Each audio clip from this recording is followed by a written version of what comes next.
আজ আমি তৈরি করব সরস্বতী পুজো স্পেশাল ভোগের খিচুড়ি। ভোগের খিচুড়ি অনেক রকমভাবে তৈরি করা যায়, তবে কিভাবে করলে একদম পারফেক্ট হবে আর কি মশলার ব্যবহারে এই ভোগের খিচুড়ি এত সুস্বাদু হয় সেটাই আজকে আপনাদের সঙ্গে শেয়ার করব। আমি এখানে 150 গ্রাম মুগ ডাল নিয়েছি। মুগ ডালটাকে শুকনো কড়াইতে খুব ভালো করে ভেজে নেব।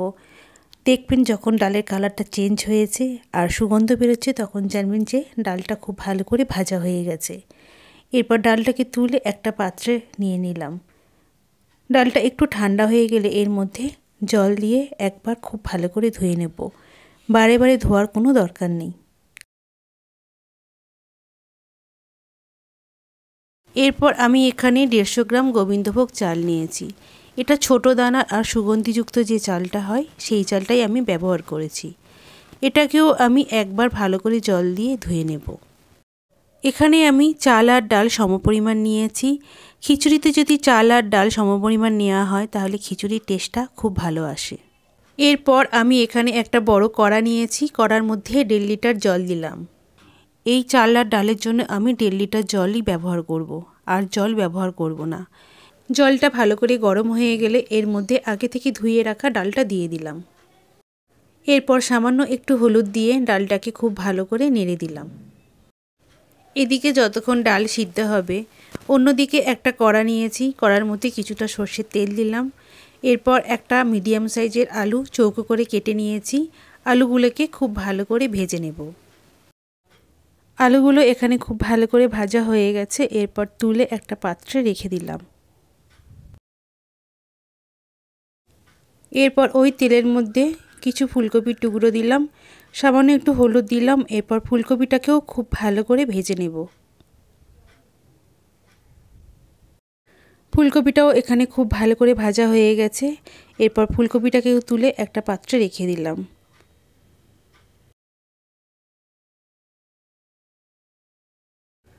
অন্যদিকে ডাল সিদ্ধ বসিয়েছিলাম। ডালটা সিদ্ধ হয়েছে কিনা একটু দেখে নেব। ডালটা এখানে মোটামুটি সিদ্ধ হয়ে এসছে। এরপর আগে থেকে ধুয়ে রাখা চালটা এখানে দিয়ে দিলাম। চালটা দেওয়ার পরে খুব ভালো করে একবার নেড়ে দিতে হবে। এরপর এর মধ্যে ভেজে রাখা আলুগুলো দিয়ে দিলাম। এরপর অন্যদিকে কড়াইতে একটু সরিষার তেল দিলাম। তেলটা গরম হয়ে গেলে এর মধ্যে 3টে শুকনো লঙ্কা, একটা তেজপাতা আর 1 চামচের মতো জিরে দিলাম। মশলাগুলো লো টু মিডিয়াম ফ্লেমে হালকা করে একটু ভেজে নিতে হবে। হালকা করে ভেজে নেওয়ার পর এর মধ্যে 1.5 চামচ আদা বাটা দিলাম, 1 চামচ হলুদ গুঁড়ো, 1 চামচ জিরে গুঁড়ো, 1 চামচ ধনে গুঁড়ো আর 3-4টে কাঁচা লঙ্কা বাটা দিলাম। এরপর সমস্ত মশলা ভালো করে কষিয়ে নেব। কষানোর সময় অল্প একটু জল দেব যাতে মশলাগুলো পুড়ে না যায়। এরপর এর মধ্যে আমি 1 চামচের একটু বেশি কাশ্মীরি লঙ্কার গুঁড়ো দিলাম। এরপর সমস্ত মশলা ভালো করে কষিয়ে নিতে হবে যাতে আদার কাঁচা গন্ধটা একদম চলে যায়। মশলাগুলো ভালো করে কষিয়ে নেওয়ার পর এর মধ্যে 2টো টমেটো কুচি দিলাম। টমেটো কুচিটা দিয়ে খুব ভালো করে মিশিয়ে নেব। টমেটো কুচি দেওয়ার পর এর মধ্যে কিছুটা লবণ দিলাম যাতে টমেটোটা খুব তাড়াতাড়ি গলে যায়। এরপর একটু ভালো করে নেড়েচেড়ে দিয়ে টমেটোটাকে ঢাকা দিয়ে কুক হতে দেব।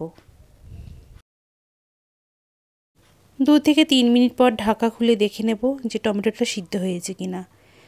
এখানে টমেটোটা খুব ভালো করে সিদ্ধ হয়ে গেছে। এরপর আরও 2-3 মিনিট ভালো করে কষিয়ে নেব।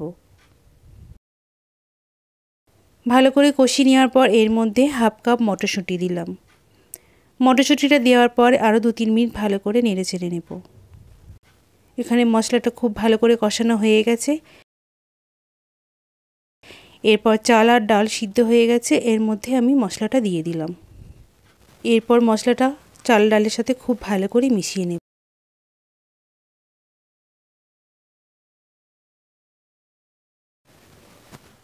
এরপর আগে থেকে ভেজে রাখা ফুলকপিগুলো দিয়ে দিলাম। বেশি আগে ফুলকপিগুলো দেওয়া যাবে না, তাহলে বেশি সিদ্ধ হয়ে গলে যাবে। প্রয়োজন মতো লবণ দিলাম আর প্রয়োজন মতো চিনি দিলাম। এরপর খুব ভালো করে মিশিয়ে নেব। এরপর ঢাকা দিয়ে লো টু মিডিয়াম ফ্লেমে 5 মিনিটের মতো কুক করে নেব। এরপর ঢাকা খুলে হাফ চামচ ভাজা রাঁধুনি গুঁড়ো খিচুড়ির মধ্যে দিয়ে দিলাম। এই রাঁধুনি গুঁড়োটা অবশ্যই ব্যবহার করতে হবে। এই রাঁধুনি গুঁড়োর জন্যেই ভোগের খিচুড়িটা এতটাই ভালো লাগে।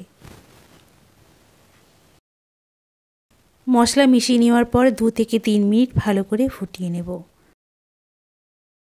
2 থেকে 3 মিনিট ফুটিয়ে নেওয়ার পর এর মধ্যে 1 চামচ গরম মশলা গুঁড়ো আর 3 চামচ ঘি দিলাম। ঘি আর গরম মশলাটা খিচুড়ির সাথে খুব ভালোভাবে মিশিয়ে নিলেই তৈরি হয়ে যাবে আজকের সুস্বাদু ভোগের খিচুড়ি। খিচুড়িটা ঠিক এই রকম ঘনত্বের হবে, ঠান্ডা হয়ে গেলে আর একটু ঘন হয়ে যাবে।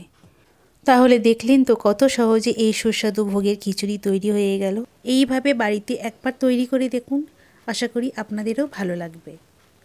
রেসিপিটি যদি আপনাদের পছন্দ হয় তাহলে প্লিজ একটা লাইক ও শেয়ার করবেন। আমার চ্যানেলে নতুন হলে সাবস্ক্রাইব করার অনুরোধ রইল। পাশে থাকা বেল আইকনটিতে ক্লিক করে রাখবেন, কারণ আমি যখনই কোনো নতুন ভিডিও দেব খুব তাড়াতাড়ি আপনাদের কাছে পৌঁছে যাবে। আজ এই পর্যন্ত। সুস্থ থাকবেন, ভালো থাকবেন। ধন্যবাদ।